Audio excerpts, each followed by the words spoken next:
Hello.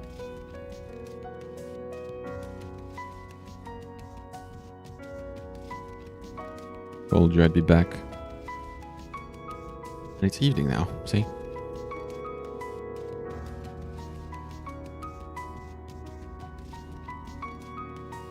Man, I kind of got spoiled a little bit because I looked at the Steam achievements and I saw that there's like 3 endings, 3 bad endings for Himitsu and Catherine, and 2 bad endings for Ellie and Kagome.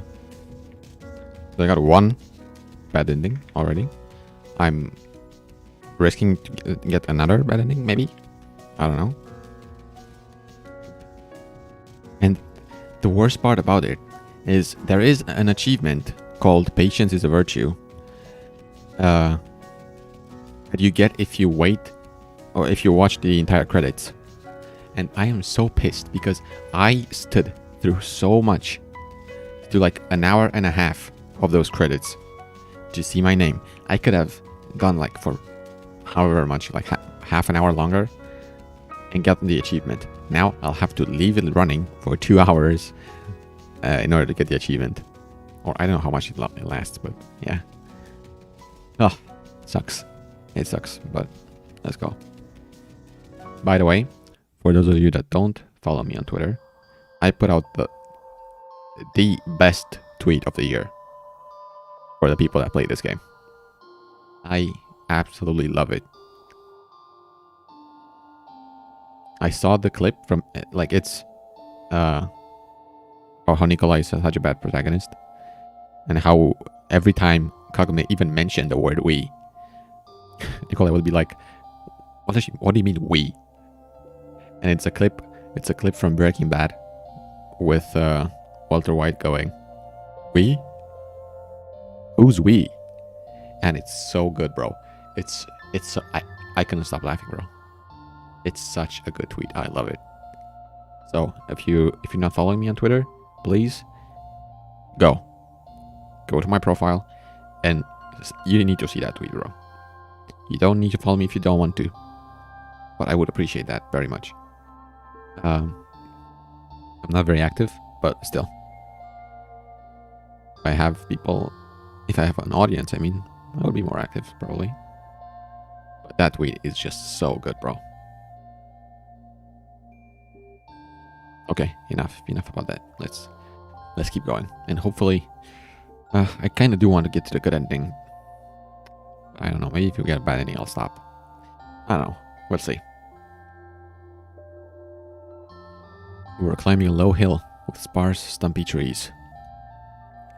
The sheath of my heavy sword hit against my legs, leaving deep, never-healing wounds on my skin. The sun was blazing. My salty sweat ate at my eyes. My head was spinning, and yet again I felt I was about to faint. Just like I had a few hours ago, and a few hours before that. But each time I found the strength to move on, only hoping I'd be able to make another 2 or 3 steps and then come what may. The commander said that we'd rest in a couple of miles. He always said that, while in reality we had to walk from dawn to dusk. How are we supposed to fight barbarians after that? We weren't just waiting for our battle to the death, but marching straight towards it, leaving our homes thousands of leagues behind us. I'd never been afraid of battles with the enemy, but the endless wait made its image grotesquely foreboding. In the end, in the north of Europe, people were just the same as us, with their families and customs, even if we saw many of those customs as barbarous. Barbarous? Okay. I'd left my parents and younger siblings at home. We spent half of our lives serving the Emperor. At best.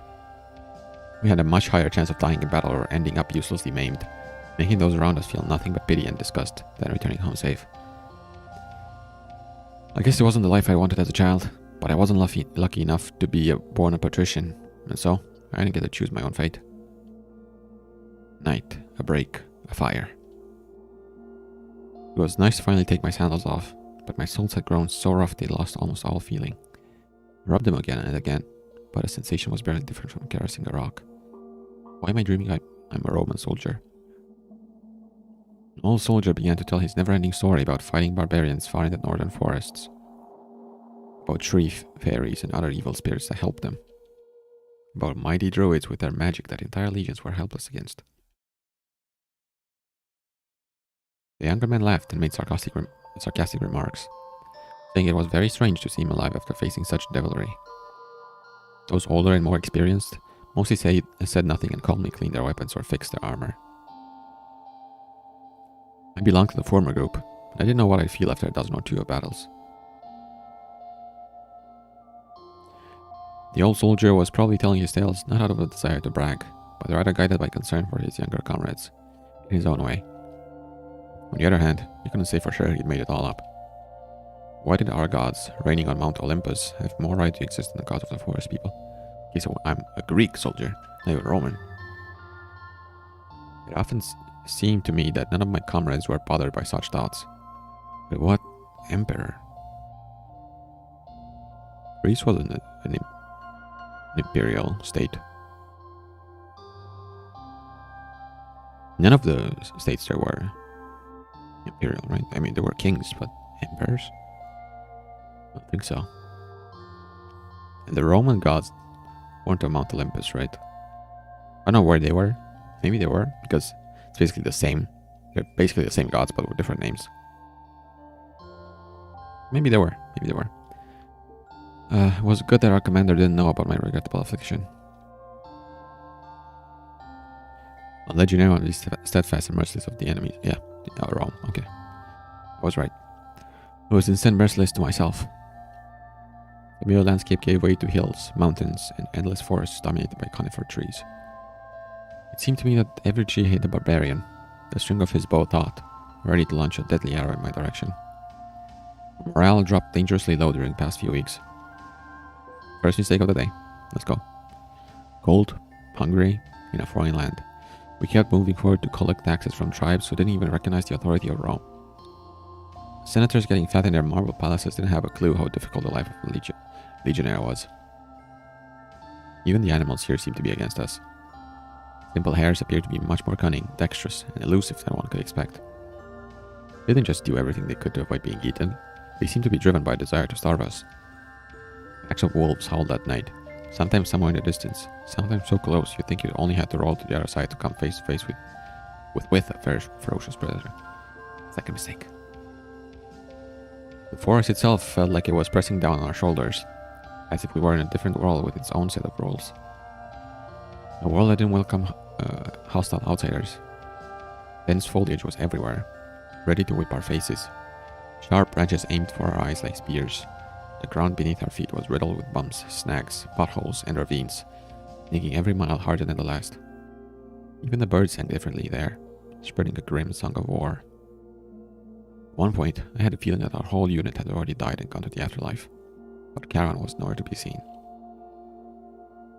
However, even if we were still alive, it wouldn't be for long. It is foolish to hope for rescue as you go deeper into the monster's cave. I wanted to run, but I had long lost my sense of direction and any idea of where north and south were. The crowns of the trees high above glowed with a pale yellow light, like a canvas before the flickering flame of a candle. And the nights were so dark that you couldn't see your own outstretched hand.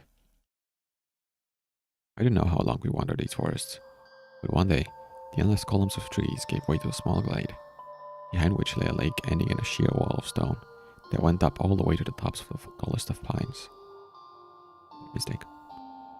Many soldiers dropped their weapons and ran into the cool water, shouting happily, to drink their fill and wash off the dirt and fatigue. Paying no attention to the commander's exclaims. Fourth mistake. Something stopped me from doing the same. The smooth, transparent, lifeless surface resembled the lid of a coffin. There wasn't a single fish swimming in the lake. I couldn't see any plants or even stones under the water. Although the bottom itself seemed to be unreachably far below.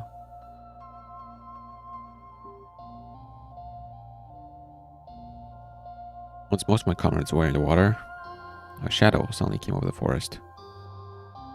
Birds went silent, even the wind died down, as if someone had shut all the windows in the house.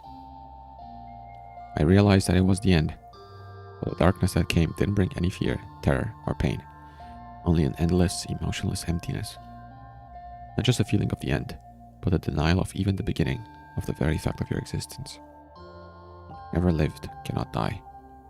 That which never existed cannot give rise to an intelligent being able to attempt to describe that non-existence. The world seemed to have one of its dimensions cut away, going flat, devoid of any volume or perspective. And just as in a world without volume there is no concept of height, in emptiness there is no concept of consciousness to be aware of it.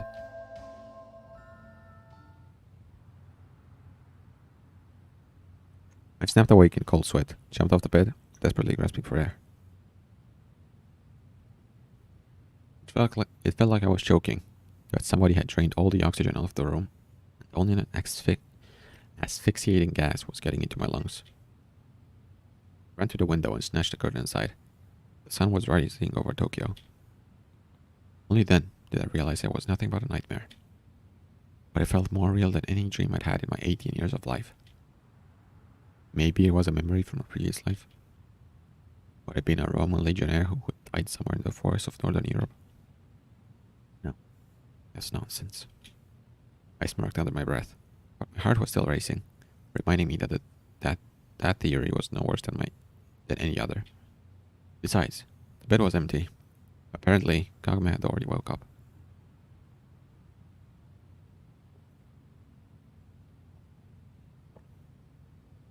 That's the fifth mistake. I couldn't come to my senses after that weird dream.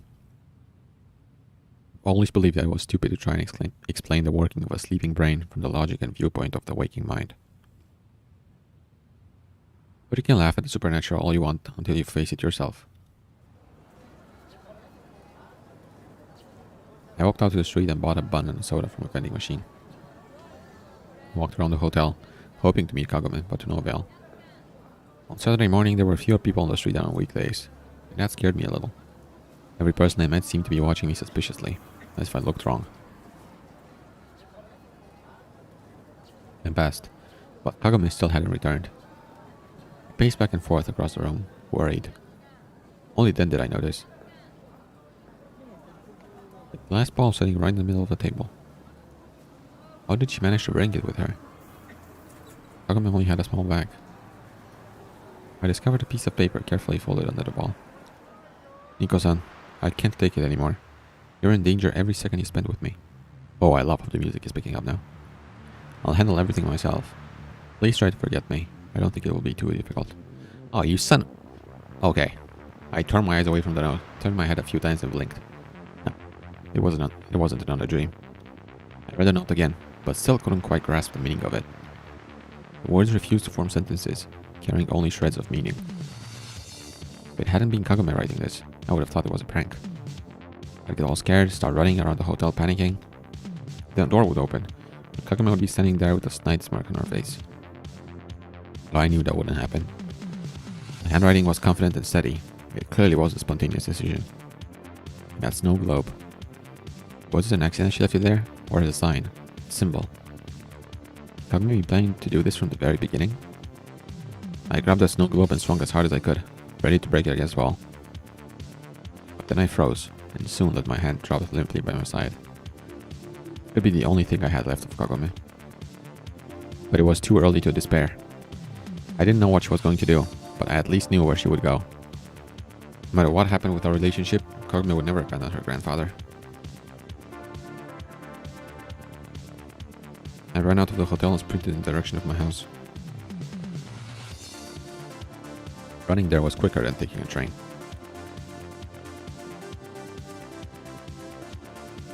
My house didn't seem to have changed at all in all that time. Well, why would it?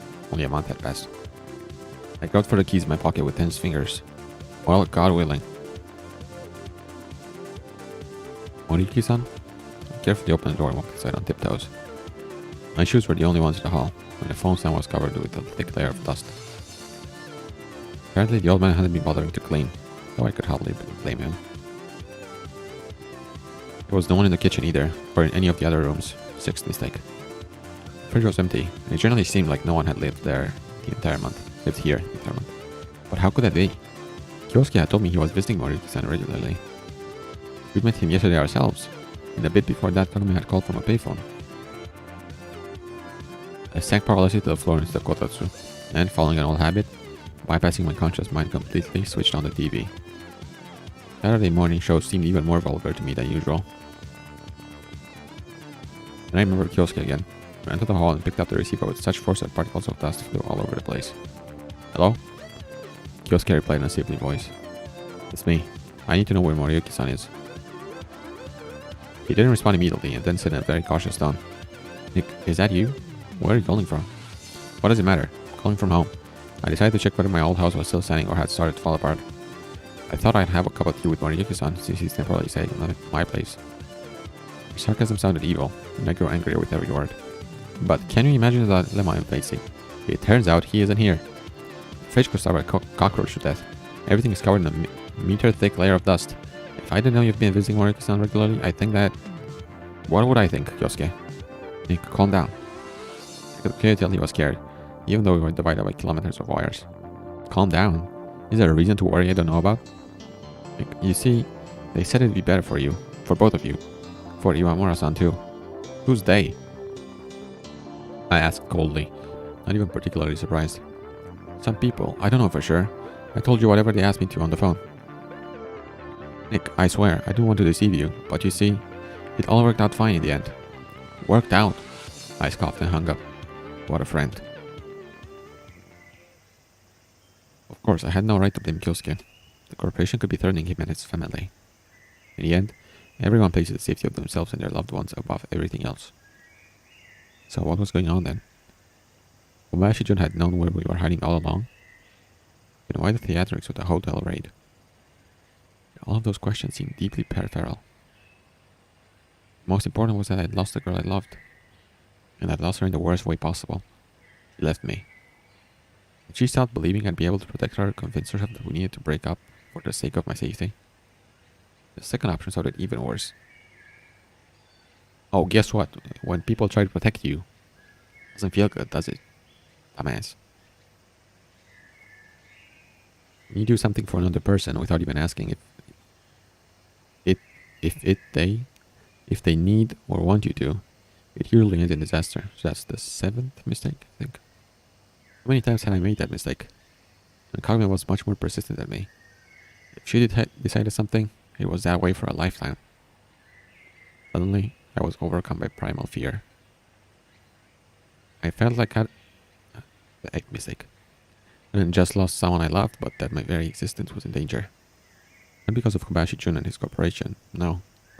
It was something formless, with no shape or mass. Something soulless and non-existent. The epitome of nothingness. The primal fear from my nightmare. I started pacing around the kitchen. There was much more space here than the hotel room, but monotonous circular motion would hardly solve my problems. Then, someone rang the doorbell. It sounded somewhat casual and brief, as if I hadn't left the house for a month. Was it the mailman? A neighbor? A salesman? Well, we'd been hiding in that mining village. Life continued as usual in Tokyo. Everyday people had any idea that inside that old home, a little man with a broken heart was shaking in fear. I think that's the 9th mistake. Is it Irina? But I hadn't expected it to be her. I did expect it. How can you not expect it, bro? It's so obvious. Irina stood at the entrance with the usual expression of arrogant superiority. What is it, Nikolai? Surprised? I am. I'm not. I moved aside, inviting her to come in.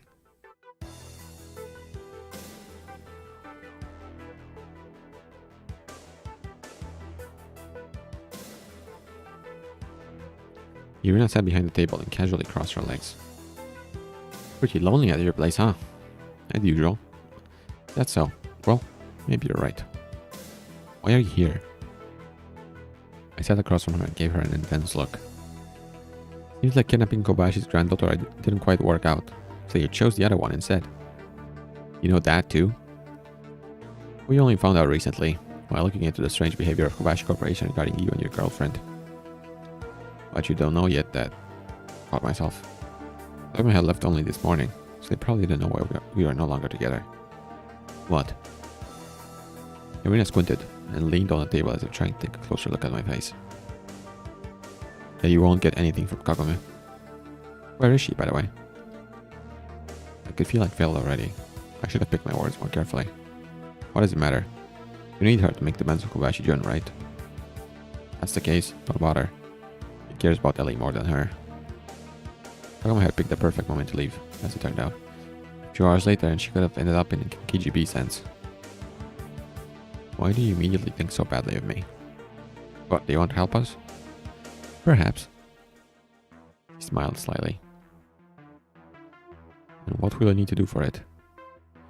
How unusual. I see you're all business today. She slowly turned her head from side to side, as if just looking around and not searching for anything in particular. So where is Yamamura-san, if I may ask? Went shopping.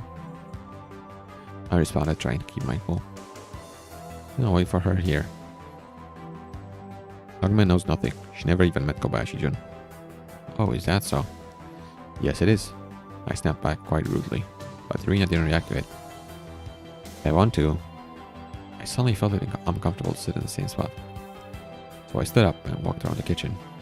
I just want to live with her in Tokyo without constant surveillance from the corporation and whatever other well-meaning parties. I looked at her meaningfully. How can you help me with that? Nikolai, not all our desires are destined to come true.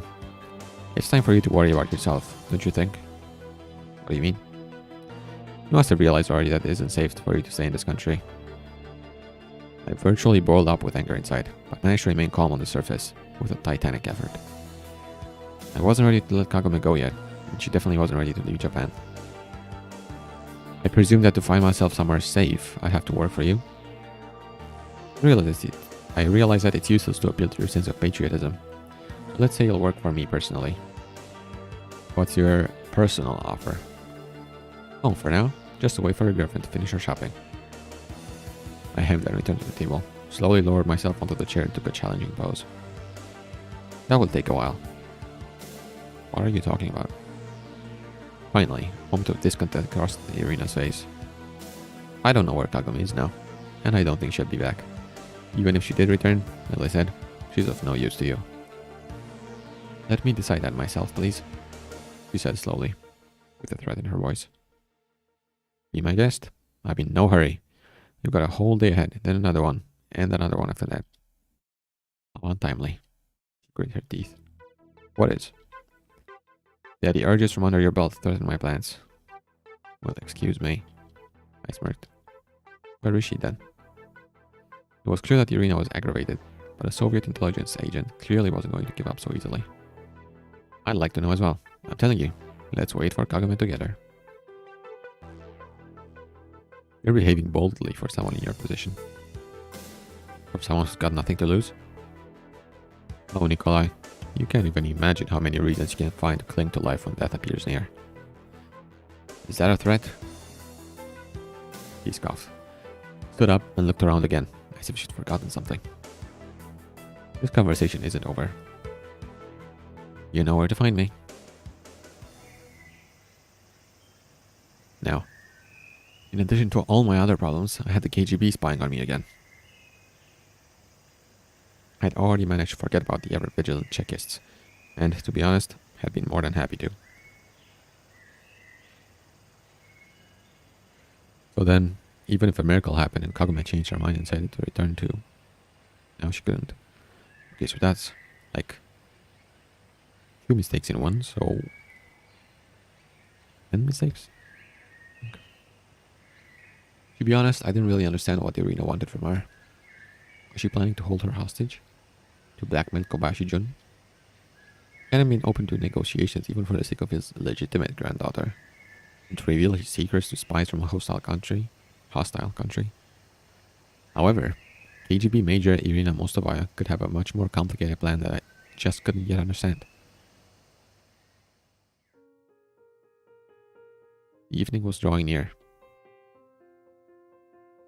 The air seemed to have frozen solid, like in the paintings 19th century Russian artists I'd seen in the Tretyakov gallery when I was a child.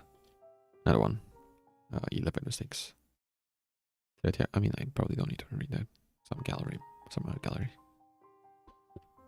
About now, it would be snowing in my hometown, but in Tokyo, snow was a rare occasion even in winter. Irina had talked about returning to the motherland as something obvious. I only had vague childhood memories from my time in the USSR. Yes, they were warm and seeped in with maternal love, but they still were just bits of a past life that itself seemed to be nothing more than a bedtime story my parents would read for me when I was little. Today, my life was here. Even if I might have seriously considered Irina's offer a week ago, everything was different now. Although, truth be told, the one person keeping me in Japan was no longer around. But I wasn't ready to give up. Not yet. The telephone was still collecting dust on its stand in the hallway, obediently waiting for the moment I needed. I remember when I was a child, it often seemed to me that inanimate objects had feelings too. They were happy to be of use and help their humans, and disappointed if they were forgotten or, worse, became obsolete or broken. How did the telephone feel, having spent the whole month in an empty house? Well, now was its time to shine. Clearly, calling the Kobashi State to try and talk to Ellie wasn't the best idea. But it had been long enough by now. They had to be letting her answer the phone. I didn't get a response immediately.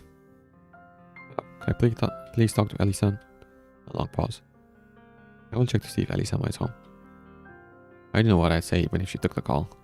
Most likely, Kagome had gone to Kobashi during the morning. I had no idea where the conversation would lead, but he was the only one who could know where Kagome was. But, considering the obvious impossibility to contact him directly... Hello? Ellie's voice sounded tired. Hi, it's Nick. Please don't hang up. I really need your help and I have no one else to turn to. I expected some sort of reaction from her, but none followed. Hello? You're calling me? After everything you've done? Finally came Ellie's cold reply. I know I have no right to do this. I understand I don't even have a right to ask you for forgiveness. But you're the only person who can help me now. So, what happened? Kagome. Iwamura. Some dangerous people are after her. And I have reasons to think that she was at your grandfather's this morning. If you could just... handle your psycho yourself. Ellie shouted and hung up. And I really expected a different result. I guess a Johnny man doesn't really think about his chances of survival as he grasps at the last straw. It's easier to estimate negative outcomes in percentages. For example, you have a 1% risk of dying of cancer. But nobody thinks about how you have an infinitely small chance of winning the lottery. We just go out and buy a ticket. However, to do the same thing over and over again and expect a different result, that is a definition of insanity. Okay, Albert Einstein quote, I think. And Vaz from Far Cry. Okay. I grabbed the receiver and dialed Kyosuke. I need you here now. Where is this here? He asked in a sleepy voice. Are you sleeping already? What about your night anime? Here is my place. Nick, it's late already, he pleaded. Don't you think you owe me after everything you've done? I heard a deep, long sigh on the other hand. Fine. I wasn't too anxious as I waited for him. Why would I be? After all, it was only my old fat friend. I couldn't force myself to be angry at Kyosuke. He did what he did. Things probably wouldn't have turned out differently if he'd done something else. It's not the reason Kagome left me. Kyosuke was taking his time. When he finally rang the doorbell, the clock read a bit past 10. Nick, sorry that happened. Again. Alright, forget it. That's not what I want to talk about. What then? He looked up at me with an expression of fear and anxiety on his face. I need you to call Ellie. She won't listen to me, but she might talk to you. Ellie-sama? He exhaled, batting his eyes. Stop making stupid faces. This is a matter of life and death. What happened? I didn't want to share any unnecessary details with him, but I had neither the energy nor the desire to come up with excuses. Kagome left, and I think only Ellie's grandfather might know where she is now. And you think she'd talk to me? I don't have a better option at the moment. He pursed his lips, but still slowly put his hand on the receiver. What's her number, and what do I have to say? Their butler, or whoever, called Ellie to the phone at such a late hour with clear reluctance. Ellie-san, Kobashi-san. He was panicking terribly and speaking gibberish. But that was probably for the better. People usually have more patience for children, those with special needs. Judging by Kyosuke's focused expression, I could see that Ellie was telling him something. At first, I wanted to put my ear against the receiver, but then realized he wouldn't be able to say a word like that. Yes, I'm Nick's friend. Yes, he asked me to call you. Where is he? He's here, standing right next to me. Just a fearful glance at me, and I nodded approvingly. Ellie started speaking loudly, but I couldn't hear the words. Okay, give it to me. I snatched the receiver out of his hands. Ellie, just listen to me for a moment. You don't have to help me, but help your Omra. She's your cousin. The angry babbling on the other end stopped abruptly. I don't look at his face. I don't have time to explain all the details, but it's true. Your grandfather had an affair with a maid when he was young, so... Nick, if you think such a blatant lie would make me want to help you. She said slowly, but then went quiet, as if waiting for me to continue. If you don't believe me, ask your grandfather. I don't think he'll lie about it, not after everything that's happened. I definitely will. She replied abruptly and hung up, sorry. I didn't know if one could call it progress, but at least we'd moved somewhere. Is that true? The entire time Kyosuke stood next to me without saying a word, apparently in shock. Well, yes, it is. But how? It's a long and complicated story. I only found out recently. I could see that Kyosuke was barely holding himself back from bombarding me with questions. But I don't think that after everything that's happened I should give you the details. Yeah, right. Sorry. He lowered his head in acceptance. Thank you for help. 12.6. And I think you better go. It's already late. Alright. Call me if you need anything. Right. He closed the door after he left and stared at the silent telephone for a while.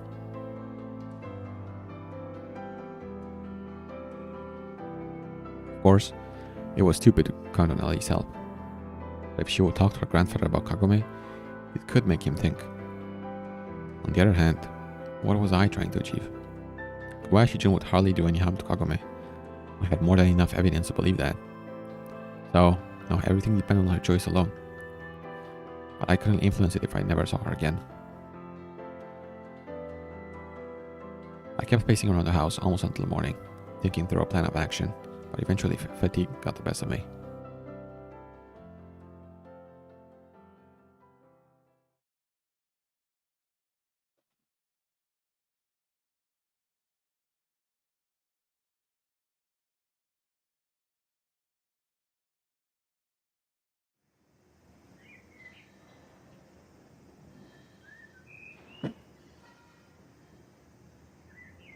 Of course, I couldn't just appear at Kobayashi Corporation's offices and request a meeting with their CEO.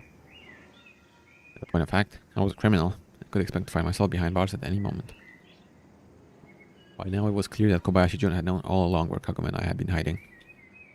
At least our approximate location. Probably also knew I'd returned home by now. Which meant that my encounter with the police, or worse, Kagemaru, was just a matter of time. And the people to decide when and if that would happen would not just be the CEO of Kobayashi Corporation, but also his newfound granddaughter. Of course, I had no reason to believe that Kagome would agree to everything the old man had prepared for me. I also couldn't just believe she'd be able to change his mind if he decided to take action.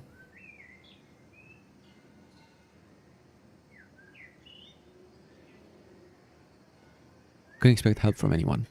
I only had myself to rely on. That meant that at the very minimum I couldn't stay here. Of course, it was hard to leave the home I had just returned to. But at least I had more time than a month ago, when Kagome and I ran away from Tokyo with little to our name.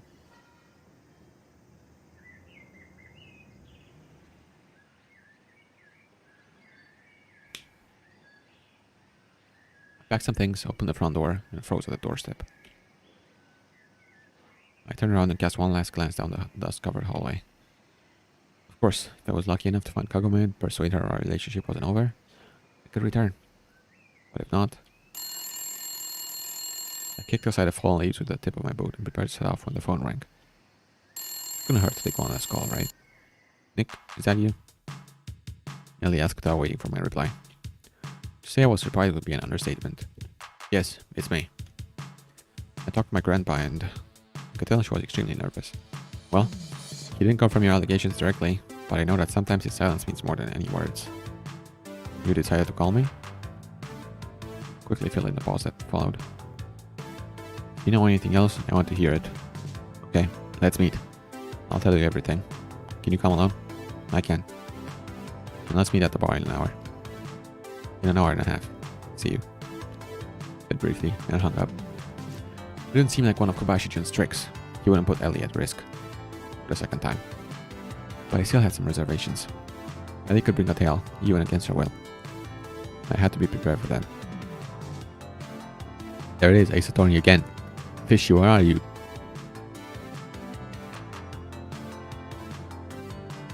Our meeting wasn't for an hour and a half.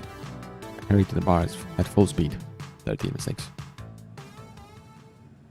When I stormed in and looked at the surprised bartender, the clock read 2. Oh, Kolya. I haven't seen you in a while. There have been rumors lately. No time for that. I need to ask you for a favor, as a friend. I'm listening.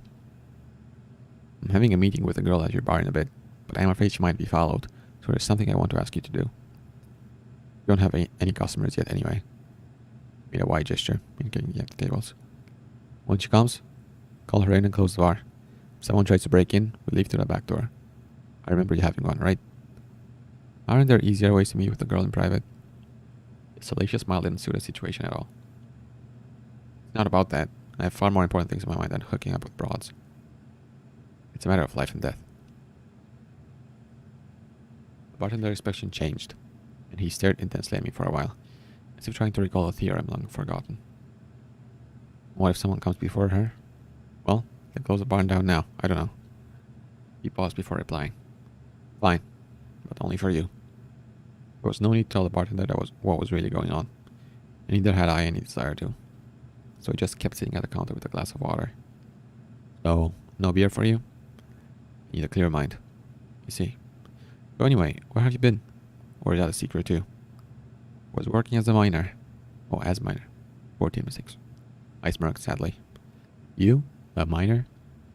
The bartender laughed loudly and banged his fist against the counter a few times. Yeah, I get it.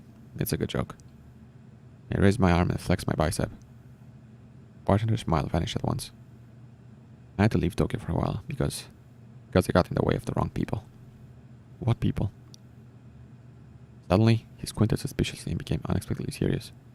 Well, your bar isn't in any danger, don't worry. I'm worried about you. Thank you. Was all I managed to say. Of course, I didn't always take the huge, sometimes clumsy bartender with his strange sense of humor and the deliberate aversion to personal space seriously. But I couldn't accuse him of a lack of sincerity. The next hour, he just kept babbling about whatever, as if afraid to allow for a pause in his monologue even for a second. Finally, the agreed time arrived. Go take a look. She should be there already. If there's no one else around, call her in here. Sir, yes, sir.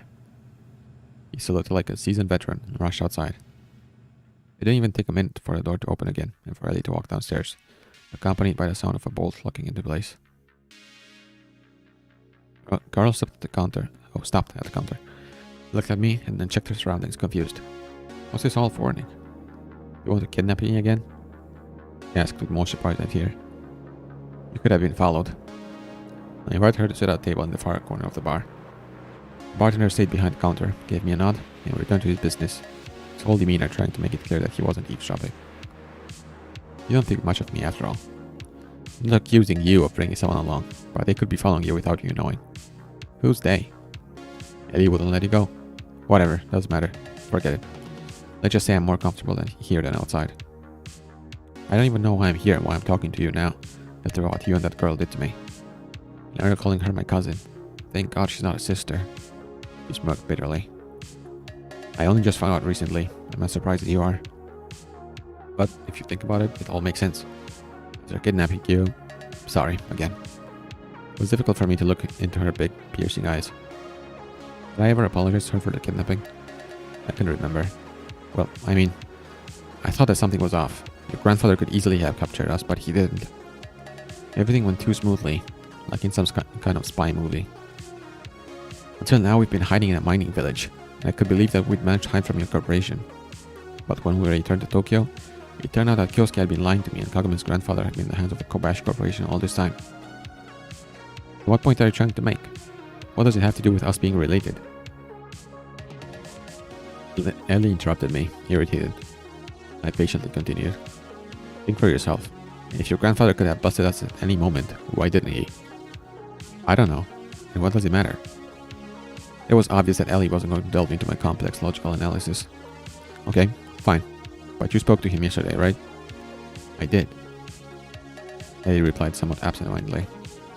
So, what did he say? Nothing in particular. His silence means more than any words, to quote you. So what? Ellie kept being stubborn, like a person unwilling to acknowledge the obvious but painful truth. So, he's perfectly aware of the fact that Kagome is his granddaughter. Nick, this isn't enough. Your words are the words of my kidnapper. I shouldn't even be here. I should have actually brought police with me. She was saying this fueled by emotion, but it was more anger at herself than resentment toward me. If you'd been 100% sure I was lying to you, you wouldn't have come. Oh. If you had been 100% sure I was lying, you wouldn't have come here. Not a mistake. Oh, 15? I think, maybe, I don't know. I lost count.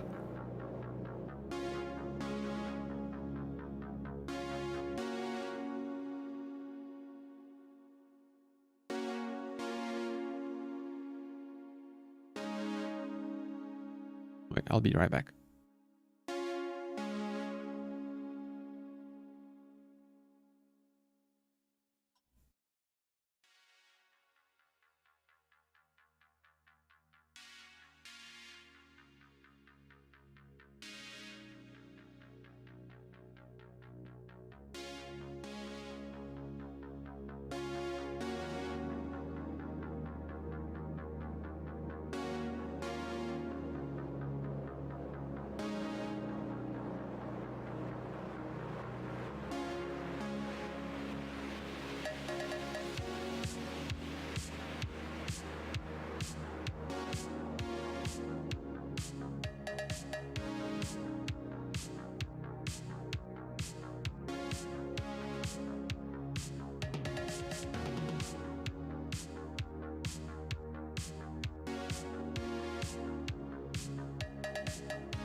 Okay, I'm back. She bit her lip, went away, and stared at the bartender, who was slowly and even somewhat desperately wiping glasses at the far side of the counter. Let's say I believe you. What do you want from me? I smiled and straightened my shoulders, stiff from tension. As it happens, Kagome has decided it was too dangerous for us to stay together and left. I'm sure she had nowhere else to go but to her grandfather. I don't know what she's going to do next, but it doesn't seem like a good idea to me. So, you want me to be your cupid after everything you two have put me through? She asked with clear hostility. Even if we're related, that doesn't mean anything. Well, in reality, it rather looked like I was trying to save my own skin. With Kagome around, I'd be safe at Kobayashi Corporation. What was terrifying was the fact that I wasn't sure whether that wasn't my primary goal. You have a right to think that. Think what? Ellie gave me a confused look. It seemed like I'd been talking to myself there. You don't owe me or Kagome anything. You're just asking you as a friend, as a human. Asking what, Nick? You can talk to your grandfather and find out where Kagome is now. But I can only see her for a couple of minutes.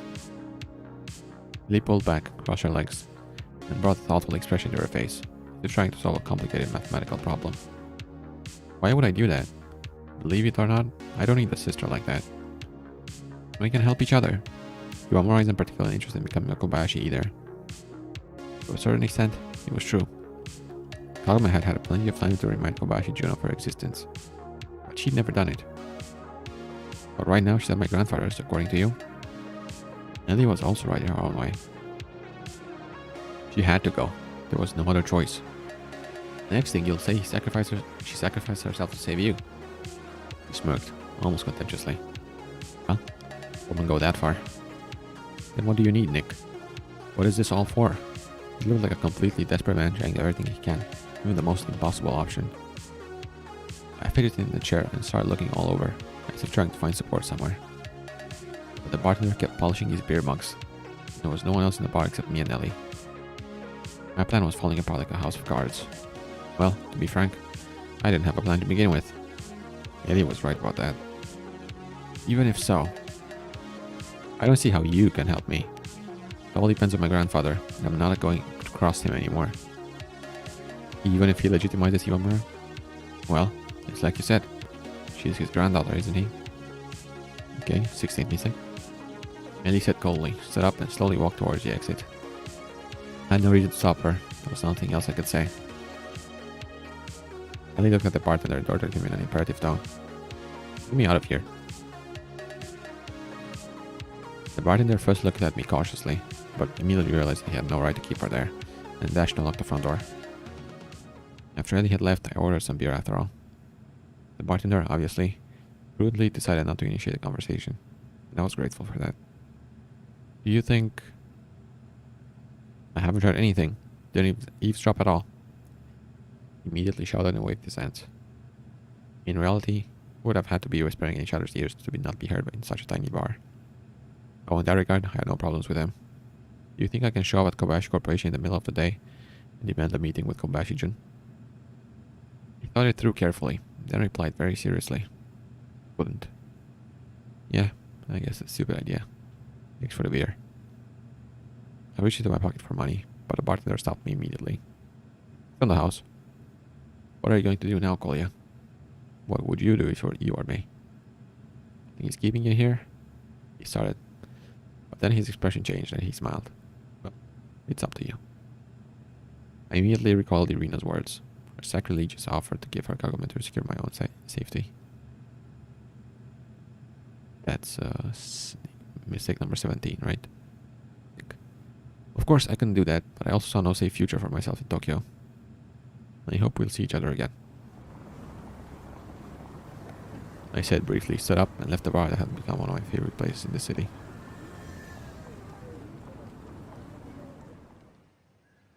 I walked home in almost a kind of stupor. In the hall was the bag with belongings that I dropped there when I ran to meet Ellie. 18 mistakes. The telephone was still silent, but looked somewhat neater. Free of dust, it turned out to be useful to me more than once over the last 24 hours. However, in the end, all those conversations have gotten me nowhere.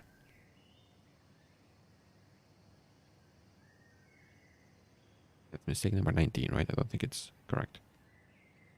Have had would have been correct. I carefully ran my hand over the receiver, as if petting a cat.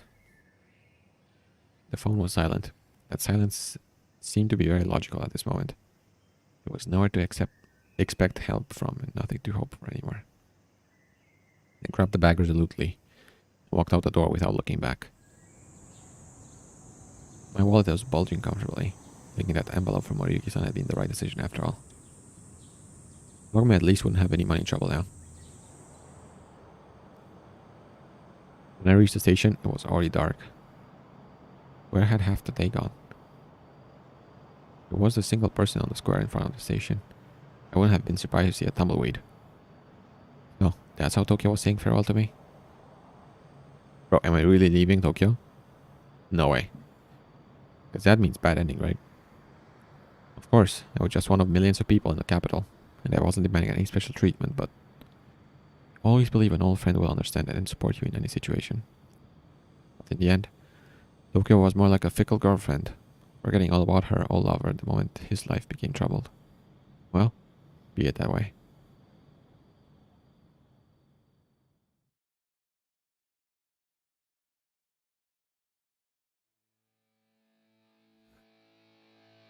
No fucking way, bro. I went to that same village where Kagome and I had lived for the last month. It wouldn't be that difficult to explain skipping a couple of days of work. Most likely I still have my position there. Yes, the decision to go back could seem stupid, but for some reason, I had a gut feeling the Kobayashi Corporation wouldn't be looking for me there. If they ever decide to tackle me seriously, no place in Japan would be safe. Though they probably had no interest in me anymore. How the fuck is this an ending, bro? How long would I have to run and hide? No way, bro. Did I have any plan at all? I had no answers to these questions. And what was worse, I didn't care. When you lose something important, everything else starts to seem insignificant. It loses its meaning and even begins to irritate you. Why did I have to toil away just to come home to the cheapest ramen for dinner? Maybe it would be easier to become a beggar? Although, it's not common in Japan to beg. I never wanted to just live. I couldn't understand how that was any different from surviving. Going to a job you hate just to have a bowl of rice on your table. Having no dreams or purpose in life, let alone aspirations. It seemed like I'd had all that only yesterday, but not now. Not anymore. I dreamt of spending my life with Kagome, but she decided otherwise. Bro, I can't believe this. How did this happen? And yet, I was quickly absorbed by daily routine. Maslow's hierarchy of needs was still in force, and hunger was its foundation, without which all higher levels couldn't stand. I had to move on. Guys at work immediately noticed that I changed. Soon I had to tell them that Kagome had ditched me. Of course, I got a few sympathetic looks and words, but those formal gestures weren't any more sincere than a Christmas card. Only the landlady at the hotel looked at me in a way that made me believe for a moment that she really cared, and she wasn't going to lower the price for the room. I had enough money from Moriyuki-san, but if I was going to stay in this village for long, I had to handle a matter of my job. My salary wasn't enough for both food and rent. Mine, many of my colleagues earned more slowly because of their seniority, even though they did much less than the younger workers. What I absolutely didn't want to do for sure was to spend a dozen years more under the surface to get a 20% raise. And again, I came back to the question of what I was going to do next, and how I was going to live from now on. After a few months, a single look at a pickaxe, helmet, hammer, and trolley was making me sick. I tried to find another job in the village, but to no avail. In all that time, the corporation didn't reveal itself anyway, and of course, didn't have any news from Kagome. I can't believe this is happening. Lying on an old futon before falling asleep. Okay, 20 mistakes. I only 21. I only wished that she'd have it well and had put her life together. Because let's say 20. As much as it was possible. I would jump back and forth from accusing Kagome of all mortal sins to self-flagellation and picturing her as an angel made flesh and back. I guess I just needed someone to blame. In many cases, that was myself. But that trial would never be concluded, and my punishment was to go through it over and over again. I couldn't perceive reality for what it was, indifferent to human beings and their suffering. Absolute reality is a cruel construct, where love is just a set of hormones and neurotransmitters, and humans are no more than biological machines. It's easy to forget that when you have someone you love with you. But when you're left face to face with loneliness, struggling to exist, the unpleasant reality of life overshadows all the brilliant moments and hopes of the past. Even if Kagome hadn't left, would have 21 probably be destined to lead a wretched, meager existence in his 6th tatami room. How long would she be able to tolerate that? How long would I? Soon enough, I got the feeling that everything had happened the way it should have. I was simply born to suffer. But even the most colorless picture of the world can be made vivid with a bottle of sake. Like someone had splashed a bucket full of different colors of paint over it. Yes, it was a mess, but a colorful one at least. That was how I started drinking. Oh my god, bro, this is alcoholic and drink. I can't believe this. First a little bit, a night after work, just to lose myself. Then ever more. Then I started drinking in the mornings, another hangover. I also started to skip work, making up stupid excuses, and soon and so I was soon fired. Nobody had particularly liked me in this village even before. They just hadn't paid any attention to me. But now was firmly written into the list of threats to the public morals. 22. Japan has it strict. The landlady began to hint that I'd better find another place to live. First gently, then more persistently. Perfect understanding that I was the only hotel in town. Nobody would let a drunkard stay at their home. In a way, I was even happy to say goodbye to this boring mining settlement. Now I was left with the only one option, to return to Tokyo. I was running out of money and would rather die of hunger than be a laborer. I at least had a house there. At that point I had completely stopped caring about Kobayashi Corporation. Let them do what they want. It couldn't be much worse than the life I was living. Of course, I hadn't forgotten Kagome, but long stopped hoping that we'd ever be together again. It became something akin to an old picture in my mind. A photo of a long-lost person, which would still look with warmth. The labor market in Tokyo was incomparably larger than the countryside. I desperately didn't want to do unqualified work, but I still needed to get the money to buy food and alcohol somehow. Soon enough, I found an interesting option. An acquaintance of an acquaintance was running little scams and took notice of the European guy who could speak excellent Japanese. The job was easy, the risks were minimal, the pay wasn't great, but better than, for example, a cashier's in a supermarket. You could say that my life started to return to get better. It's mistake number 23, I think. I kept someone in touch with Kyosuke and learned that Catherine had returned to the US. Mitsu had left for Osaka to study. There was still no news from Kagome. In the morning, afternoon, and early evening, it often seemed to me that I could cope with what had happened. But the night descended upon the city, the ghosts of the past would come back to haunt me over and over. I was lucky if I was at work when it happened.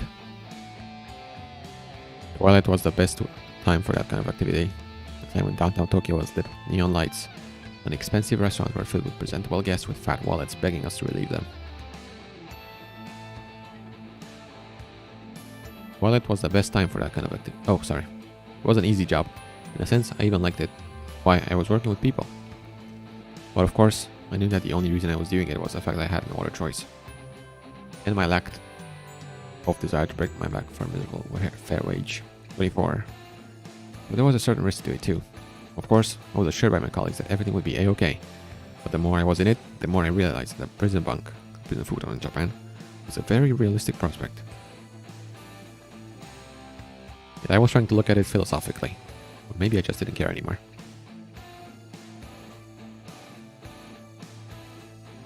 My job was directly connected to drinking alcohol, so usually I'd get back home in the morning already quite drunk.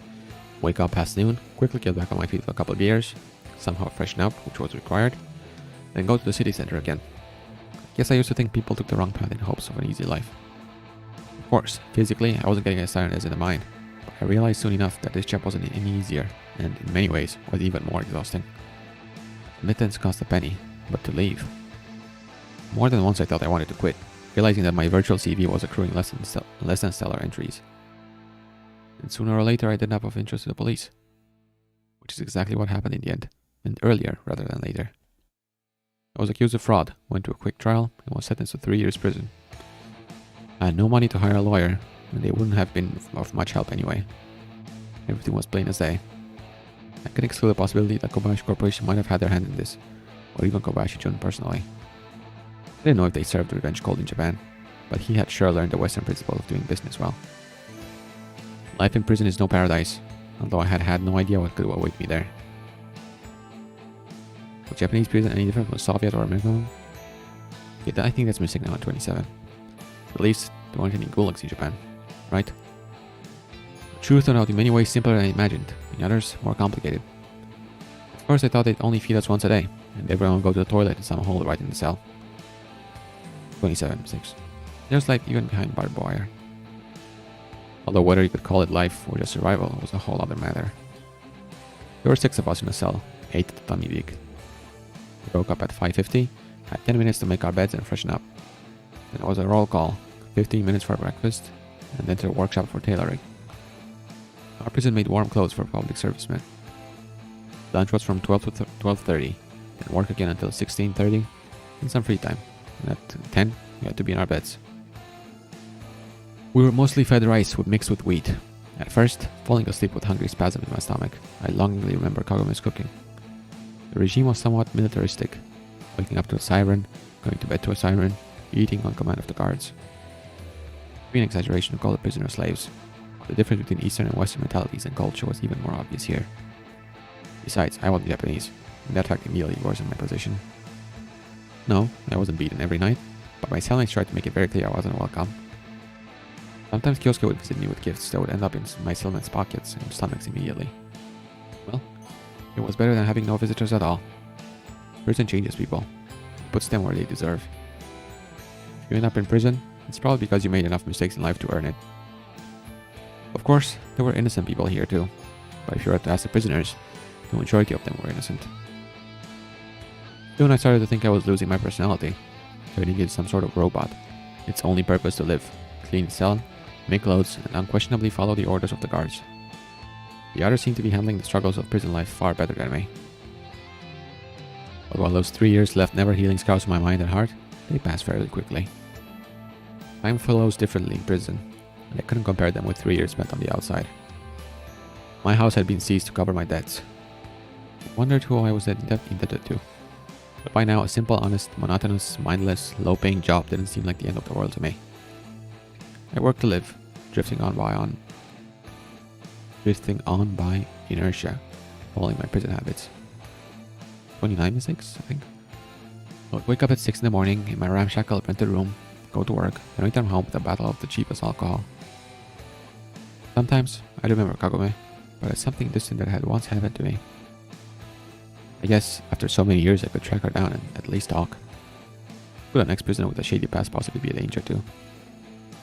But everything turned out to be much simple. On a day that could be called beautiful, she found me herself. In fact, there was nothing special about that day. I got up early, gone to work, bought a few bottles of cheap sake from a store nearby. I was about to return to that shack I had to call my home, when I suddenly saw a European sports car across the street. A suspiciously familiar girl behind its wheel. The girl was just sitting and staring into space, as if thinking deeply about something. But that was... okay. That's kind of... okay. Not what I expected her to look like. She looks like more of a junkie than me, to be honest. I crossed the road and stopped at the driver's door. Is that really you? Niko-san? Kagome seemed happy for a moment. Her expression immediately grew dark. What an unexpected encounter. Unexpected, huh? I laughed, but immediately started coughing. I automatically reached for the pack of cigarettes in my pocket, but managed to restrain myself. Tokyo is a big place. She made a vague gesture with her hand and changed her grip on the wheel as if preparing for a sharp turn. All the more reason. Why are you here? We haven't seen each other for years. You're just going to stay quiet? How are you doing, Niko-san? Her voice sounded monotonous and uninterested. How could I be doing? I sat back and ran the backs of my hand down my crumpled, dirty clothes from my neck to my waist, and then flung my hands to the side as if getting rid of negative energy. Still alive, as you can see. Oh, I see. You see? I finally managed to make a proper smirk. What about you? Everything's fine. Got a nice car. Said nothing, I just kept studying the dashboard. Your grandfather okay? He died a few years ago. I'm very sorry about Moriyuki-san. I immediately responded. But I meant your other grandfather. Don't tell me you're in that car yourself.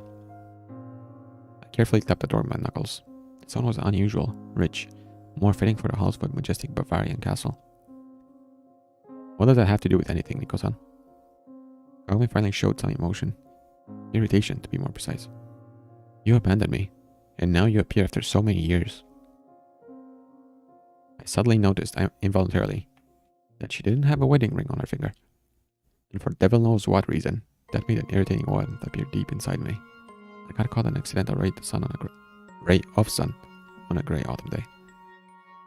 Just to see how low I've fallen. Well, I can invite you in for a cup of sake. I shook the back, and the bottles clattered happily. My place is no 5-star hotel, sure. And even my old house was better. But it was taken to pay my debts. Would you ask your grandfather, who did I owe? And for what? Niko-san. Kagome raised her head, looked at me coldly, and all my righteous anger disappeared at once. You might think what I did was cruel, but I had no choice. Grandfather Kobayashi suddenly went quiet and bit her lip as if she'd said something inappropriate. Kobayashi-san would have never let you be otherwise. Oh, just don't go claiming it was all for my sake. Though deep inside I knew that in many senses she was right. After all, I'm not a stranger to him. He couldn't. Kagome was desperately seeking the right words, and it seemed she was about to either explode or burst into tears. Back then, I didn't understand all the difficulties that he had to face in life. And now you do? I interrupted her rudely. You sold your soul to the devil then? And for what? Did you ever love me in the first place? Nico-san. She kept repeating like a robot. Why did you show up in my life again after all these years? I broke into a shout, and Kagome flinched. But did I have the right to blame her for what had happened? Even if Kagome had done it all for her own sake, in the end, that's what everyone does. Himitsu and Catherine had disappeared from my life without bothering to ask for my opinion. My parents' death, meeting Kagome, prison. Of course, nothing happened the way I wanted it to, but it happened with the same inexorability as the forces of nature or even the laws of physics. Although, never mind. I sighed powerlessly. I guess it's my fault I believe that our relationship could work out. It's not only about Kobayashi Corporation. 30 mistakes. You and Kobayashi do not cut from the same cloth. Nico-san. Now she was definitely what? 31 mistakes to fall into tears. What? Did you really think that your visit would cheer me up? What did you want to offer help? Maybe money. I wouldn't say no to that, you know. She looked at me uncomprehendingly, then apparently reached for her wallet, but I immediately groaned. Enough. No, for a second I really thought I'd be able to take her money. Why not? We'd probably never see each other again. And prison had taught me that you have to take what's given. But it would still be a bribe, a ransom, a pile of dirty bills that would be the price Kagome was ready to pay for my feelings. Maybe what happened really is nobody's fault. Maybe everything happened the way it had to. Now that I don't regret meeting you. But know that I don't regret meeting you. And that we were together, even if not for long. And let your conscience torture you. Or not. I don't even know what I want anymore. Nico-san. Obviously, Kagome hadn't imagined what she's 32 mistakes. And she didn't actually get to talk to me. Maybe she just wanted to see what I turned into from a distance. You know? I shouldn't have. Could have pretended I hadn't noticed her. 33. Girls driving expensive cars is just a picture from a TV that I didn't even have anymore. Even if I had once known this particular girl, that belonged to the past. The pages of a novel I'd read when I was a child. If you have nothing else to say to me. I turned around and walked away from Kagome. Her loudly expensive sports car and her business suit completely inappropriate in the sport district. My cold eyes and endless Nico-sans. My memories and the feelings covered in ugly scars. To the future where no one waited for me. That had nothing that I had once strived for. Perhaps it was the future I had created for myself. Wow. Okay, that was infinitely more depressing than the first one. So yeah, again, another bad ending. How the fuck I managed this? I don't know. I've gotten 2 bad endings already. How is this possible?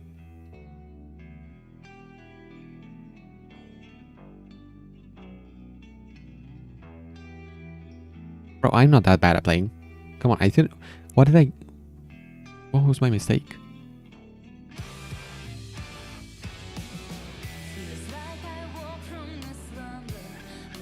Maybe it's like a... I don't know. Like a point-based system. And if I don't have enough points for Kagome, for example, if I don't have enough Kagome points, I get locked into the bad ending no matter what.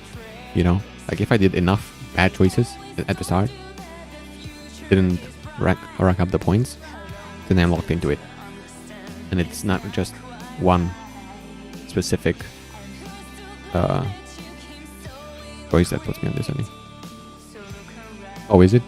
It's not my first ending, actually. It's my second one. This is the second bad ending I've gotten. So, clearly not the best at this.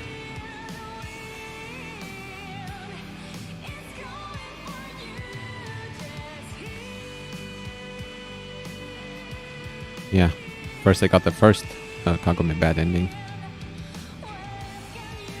which wasn't really anything interesting. This one was a lot more, I don't know, emotional, I guess. But I'm kind of not unhappy about this ending, because I didn't really like Nikolai in the first place.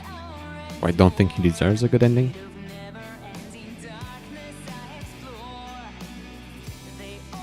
Which means I'm pretty happy with this. It's dark and depressing, but I feel like it's what should have happened. I don't know.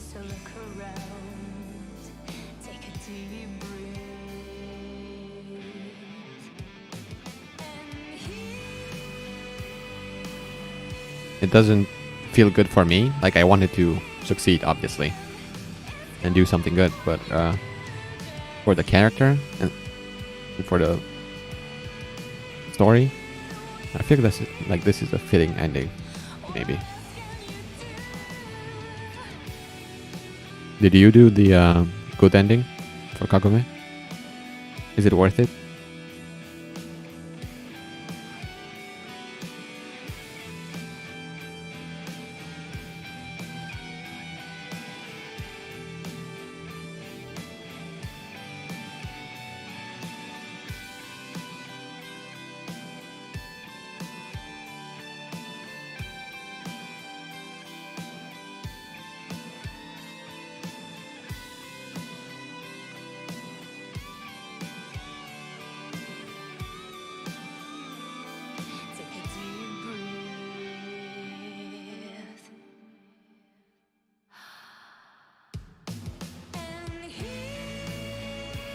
Okay.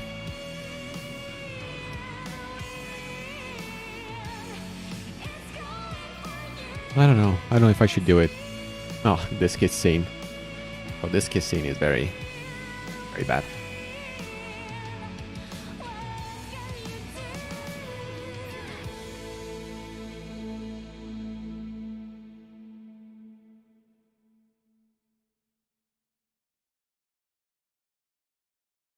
At least good is the best. Did you do all of them?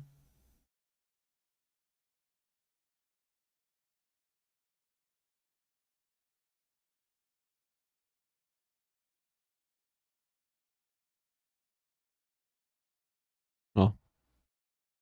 Okay. I kind of want to do all of them as well, but I don't think I want to do them on stream. Because I don't know. I'm just not that into the game, I guess.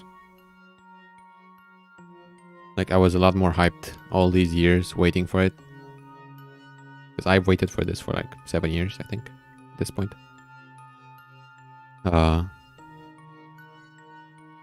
And I have to say, it doesn't really live up to the expectation, for me at least. Which is kind of sad.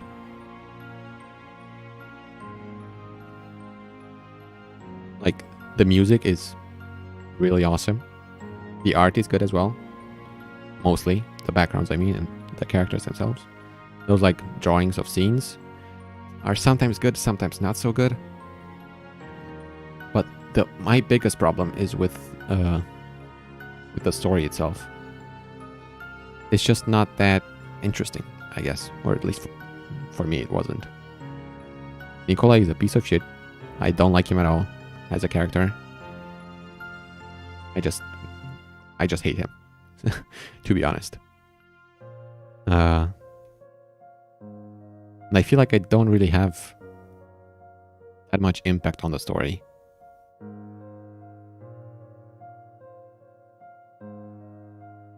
Yeah, I agree. But I don't know if you've played, I'm assuming you've played their first game as well, Everlasting Summer. That was amazing back then.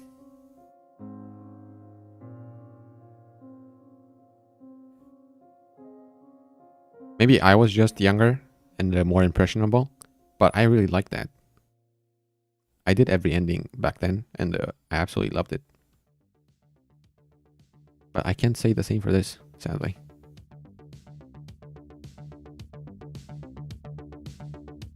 And they only want to do the endings out of curiosity, I think, to see what happens.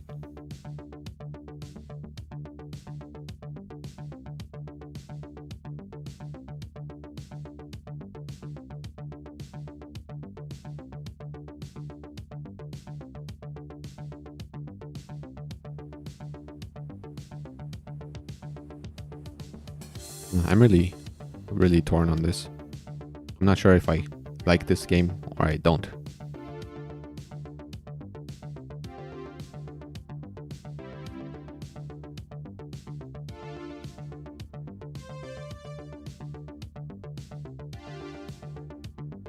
People of cis? What do you mean?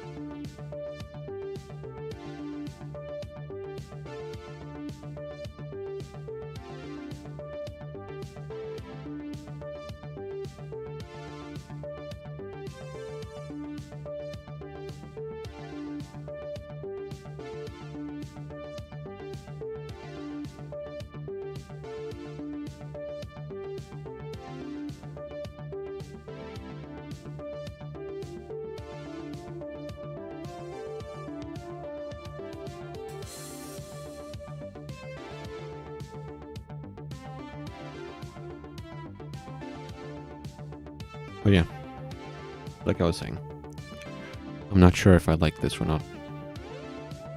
Because having waited for it for so long, I wish for it to be so much more, you know?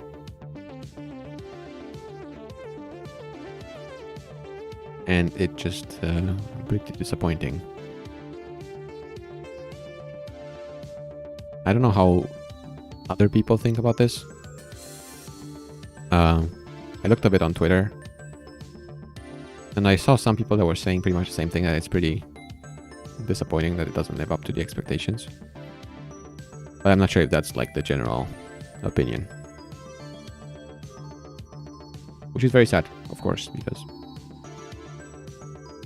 I waited 7 years for this. I was super hyped for this to come out. And it's good, but it's only good on the surface. Like, if I hadn't these expectations of it, if I didn't have them, then I would probably like it more. Even if Nikolai is a piece of shit and I hate him. I would probably like the game more, you know? Because right now it has more of an... I have more of an emotional connection with it. So I feel betrayed that it's not as good as I wanted it to be.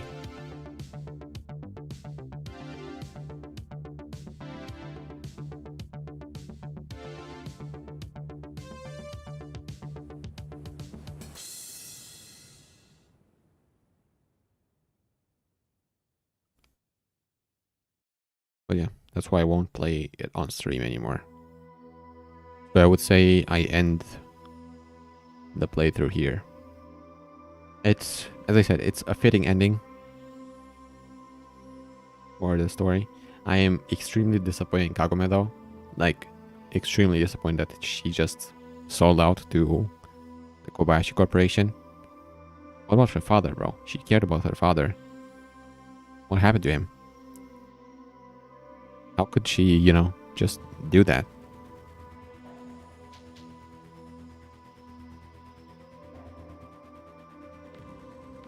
She's right in the middle of the corporation now. She's part of it. And that makes me very sad. Because, unlike Nikolai, I liked Kagome. I liked her.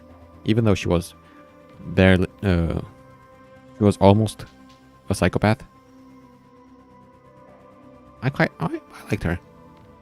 I liked her. I thought there was good in her. She did some bad shit like kidnapping Ellie. But again, her father was kidnapped as well. So I can't really blame her for doing something like that, you know. It's a pretty rough situation to be in. Your father gets kidnapped, your restaurant and home gets burnt down, you know. It's kind of shitty. Your mother just died of cancer a year ago or 3 years ago. It's a really bad place to be in. So I can't blame her all that much for doing what she did. That's why I'm saying there was good in her, and I liked her as a character. So seeing her like that, bro, that broke my heart. Seeing Nikolai go to prison and being a poor alcoholic, bro, it's whatever. He deserved it.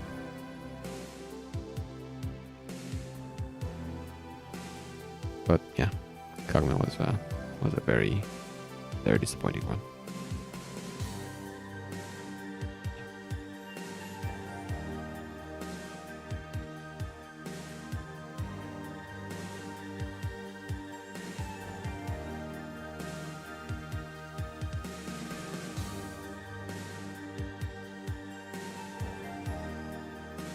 No, I have to wait for like 2 hours or however long it's gonna take. Should I?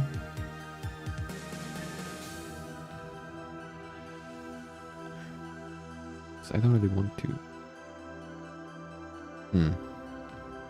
I need to think. Because it's not that late yet.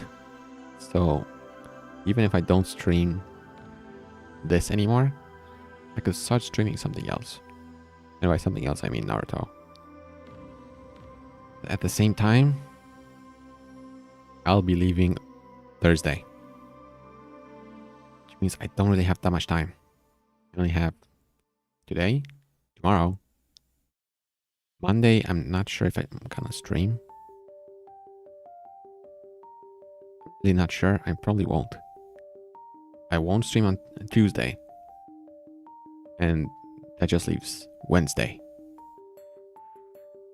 Look, Andrei Markov, the third time champion. So I basically have 3 days to finish one game. That is not gonna be easy, I don't think. But it should be doable, right? It should be doable. Okay. I think that's what I'll do. Because I'm going to play Generations, which is on the PS3 anyway. Right, technically you can leave this running in the background.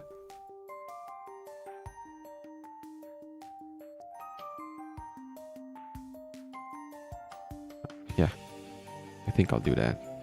I'll stop the stream, set it up, then come back with Naruto. Arizo, if you're still here and you're interested, I would be happy if you joined. And if not, thanks for stopping by.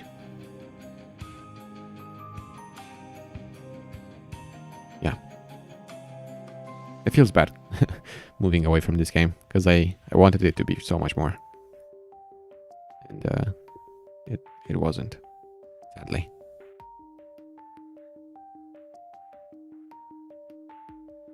It makes me very sad, really. But anyway, no time for sadness.